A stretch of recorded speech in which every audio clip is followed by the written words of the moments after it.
Hey yo yo yo! Salut les turfeuses, salut les turfeurs, bienvenue pour un nouveau pronostic de Benoît Requin. Ok, place au pronostic du quintet du dimanche 10 mars, direction Cagnes-sur-Mer pour le grand critérium de vitesse de la Côte d'Azur. Trop attelé, 1609 mètres, départ auto-start.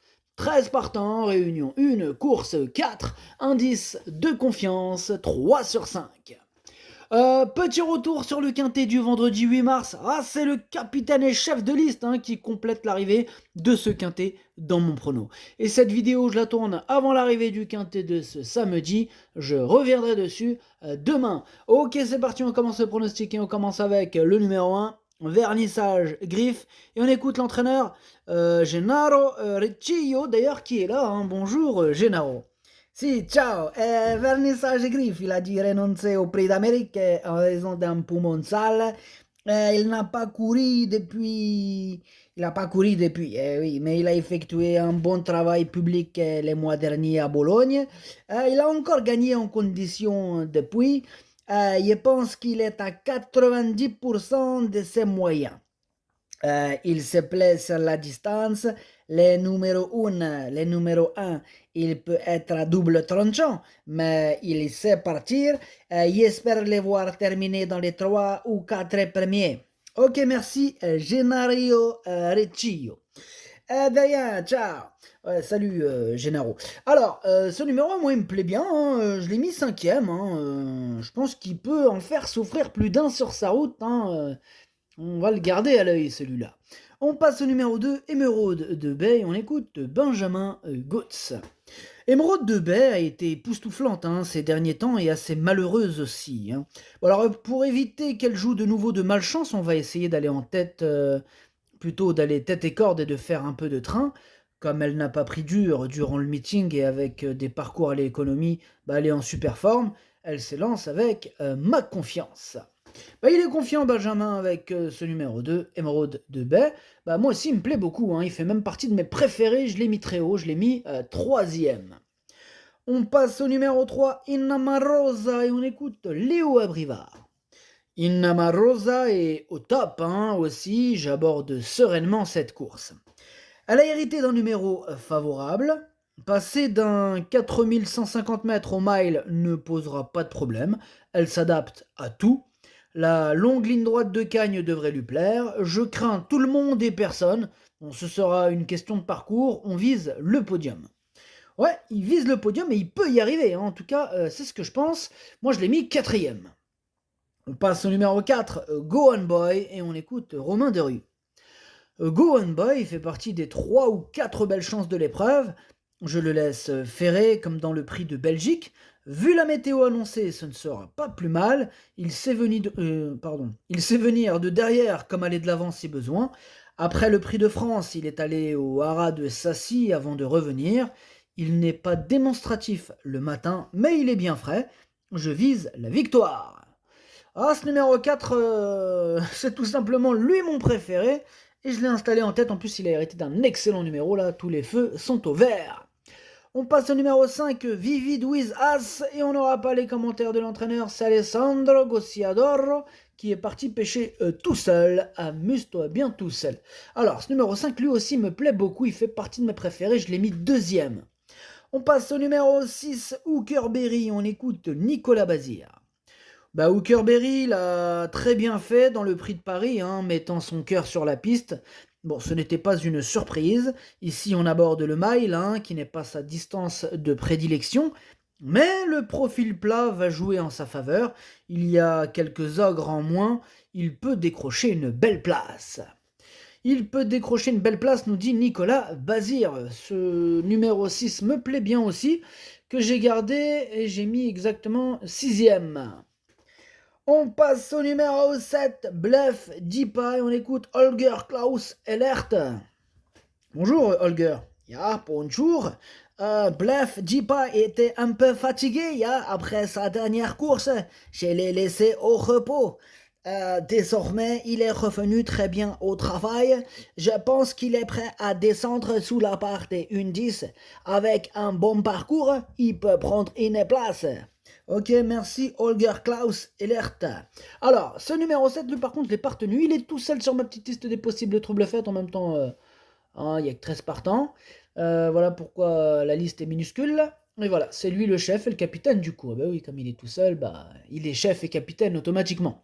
Donc attention à ce numéro 7. On passe au numéro 8, Capital Mail, et on écoute encore Gennaro Casillo. Encore toi, Gennaro? Ah si, encore moi.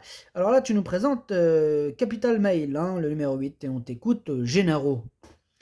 Si, Capital Mail, il a intégré mon effectif il y a des mois. Récemment, il a gagné facilement pour sa rentrée à Milan. Il est monté en condition. Je l'ai travaillé jeudi et tout va bien. Il va évoluer sur sa meilleure distance et sur un parcours où il a déjà gagné. Maintenant, son numéro 8, il complique tout. Eh oui, le numéro 8, c'est la catastrophe. Avec une meilleure position, j'aurais été confiant pour jouer les premiers rôles. Maintenant, avec le numéro 8, on visera une place. Oui, alors le 8 embête Gennaro Casio, hein, comme on l'a entendu. Il aurait préféré un meilleur numéro.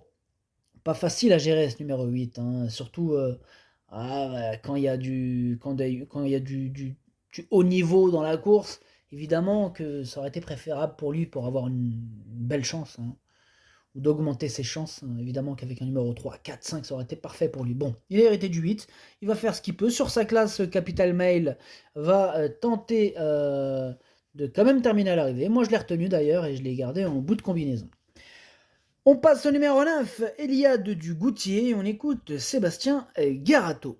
Eliade Dugoutier a très bien tenu sa partie, hein, dans le prix de Munich et a profité de sa position en première ligne, hein. Ici, on est en seconde, aussi ce sera plus compliqué, hein, d'autant que Vernissage Griffe n'est pas le meilleur des bouleurs. Enfin bref, l'opposition en plus est très relevée. Bon, c'est vrai que Eliade Dugoutier, bah, elle est bonne sur le mile et elle fera de son mieux. Moi là, je signe avant coup pour la quatrième ou la cinquième place. Sébastien Garato signe pour la quatrième ou cinquième place, hein, donc on peut dire qu'il est un peu confiant, puisque pour lui, il va terminer à l'arrivée. En tout cas, ce numéro 9, moi je ne l'ai pas retenu, c'est un regret. C'est mon deuxième cheval de complément en cas de non partant, attention. On passe au numéro 10, pardon. C'est Daughter Ass, et on n'aura pas les commentaires de l'entraîneur, hein. Toujours Alessandro Gossiadolo qui est parti pêcher tout seul. Amuse-toi bien. Alors, ce numéro 10, lui non plus je l'ai pas retenu. Voilà, il pourra intéresser les amateurs de champ réduit, les amateurs de cote. Question de feeling, hein. Moi je l'ai pas retenu, maintenant question de feeling. On passe au numéro 11, Imatra Am, et on écoute Jorgen Westholm. Imatra Am a très bien couru en dernier lieu. Elle semble très bien à l'entraînement, mais a hérité d'un mauvais numéro derrière la voiture. On serait très content si elle terminait dans les 3 premiers. Dans les 3 premiers, évidemment qu'on serait content, Jorgen. Moi, ce numéro 11, je ne l'ai pas retenu, mais c'est lui mon gros regret, c'est lui mon cheval de complément en cas de non partant. Attention, possible cassage en vue. Eh bien, on passe au numéro 12. C'est Dear Friend, et on écoute cette fois-ci Daniel Wagersten. Dear Friend dispute la dernière course de sa carrière avant d'être saillie par Hail Mary. Elle possède beaucoup de vitesse et j'espérais une situation en première ligne. Malheureusement, avec le 12, il faudra un déroulement très favorable. Elle a 11 ans, mais a toujours envie. Elle retrouve une distance qui lui plaît beaucoup. Une petite place serait parfaite pour terminer sa carrière. Ouais, donc c'est vrai que ce serait bien une petite place pour elle, hein, pour terminer sa carrière. Là, après, elle a rendez-vous avec Hail Mary. Et oui, c'est une saillie. Enfin bref, amuse-toi bien, dear friend. Bref, ce numéro 12, moi je l'ai pas retenu non plus. Voilà, question de feeling, à faire d'impression avec ce numéro 12. Pour les amateurs de code, de champ réduit, hein, à vous de voir. Et on termine donc avec le numéro 13, Eric The Hill, et on écoute Thomas Malmqvist. Eric The Hill est très bien à l'entraînement, mais bien sûr, vu sa position derrière l'autostart, il lui sera difficile d'être dans les 3 premiers, hein. Cela dit, il va très bien courir, hein. Vous avez entendu Thomas Malgvist, il a dit, cela dit, il va très bien courir. Bon, c'est vrai que ça va être compliqué avec ce numéro, mais sur sa classe, attention, hein, il peut troubler la fête. Moi d'ailleurs, il me plaît bien ce numéro 13, que j'ai gardé, mais en toute fin de combinaison. Le pronostic, ça donne 4, 5, 2, 3, As, 6, 8, 13. Merci d'avoir suivi cette vidéo. N'hésitez pas à mettre un pouce bleu si la vidéo vous a plu. Pour accéder à tous mes tickets pour la course du Quintet, rendez-vous directement en description de la vidéo. À jouer avec modération. Bonne chance. Chopez-le moi. Ciao.